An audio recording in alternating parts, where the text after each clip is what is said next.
ಎಲ್ಲ ಹಿಂದೂರು ಹಿಂದೂ ರಾಷ್ಟ್ರ ಮಾಡ್ಬೇಕಂತ ಬರೀ ಹೇಳಕತ್ತಾರೆ. ಈಗ ಪ್ರೆಸೆಂಟ್ ನಮ್ಮ ಬಾಗೇಶ್ವರ ಧಾಮ್ ಸರ್ಕಾರ ಅವರು ಹಿಂದೂ ರಾಷ್ಟ್ರ ಮಾಡ್ಬೇಕಂದು ಡೆಲ್ಲಿಯಿಂದ ಹಿಡಿದು ವೃಂದಾವನ್ ಮತ ಪದಯಾತ್ರೆ ಸ್ಟಾರ್ಟ್ ಮಾಡಿದ್ದಾರೆ. ಈಗ ಎಷ್ಟೊಂದ್ ಜನಕ್ಕೆ ಬಾಗೇಶ್ವರ ಧಾಮ್ ಸರ್ಕಾರ ಗೊತ್ತಿರಲ್ಲ, ಅವರಿಗೆ ಶಾರ್ಟ್ ಆಗಿ ಹೇಳ್ಬಿಡ್ತೀನಿ. ಇವರು ಹನುಮಾನ್ ಜಿದು ಎಷ್ಟು ತಪಸ್ಸೆ ಮಾಡಿದಾರೆ ಅಂದ್ರೆ ಹನುಮಾನ್ ಜಿ ಇವ್ರ ಮೇಲೆ ಕೃಪಾ ಮಾಡಿದ್ದಾರೆ. ಇವ್ರು ನಿಮ್ ಮುಖ ನೋಡಿ ಹೇಳ್ಬೋದು ನಿಮ್ ಜೀವನದಲ್ಲಿ ಏನ್ ನಡೀತಿದೆ ಏನ್ ನಡೆದು ಹೋಗಿದೆ. ಇವ್ರದ್ದು ಈ ವಿಡಿಯೋ ನೋಡ್ರಿ. ಚಲೋ ಚಲೋ ಚಲೋ ಹಿಂದುओ जागो रे हिंदुओं 2 दिन शेष यही है विशेष पदयात्रा की.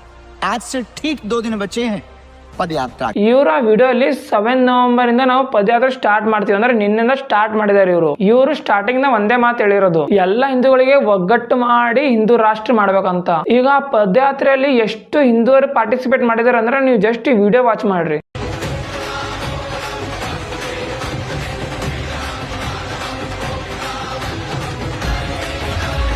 ಈ ಯಾತ್ರೆಯಲ್ಲಿ ಬಾಲಿವುಡ್ ಆಕ್ಟರ್ ಮತ್ತೆ ರೆಸ್ಲರ್ ಎಲ್ಲರೂ ಪಾರ್ಟಿಸಿಪೇಟ್ ಮಾಡಿದ್ದಾರೆ. ಈಗ ಯಾರ್ಯಾರ ಪದಯಾತ್ರೆಯಲ್ಲಿ ಹೋಗಕ್ ಆಗಿಲ್ಲ ಅವರು ಬರೇ ಕಮೆಂಟ್ ಅಲ್ಲಿ ಜೈ ಶ್ರೀರಾಮ್ ಅಂತ ಟೈಪ್ ಮಾಡ್ರಿ, ಆಮೇಲೆ ಹಿರಿಯರು ಎಲ್ಲರಿಗೂ ಶೇರ್ ಮಾಡ್ರಿ.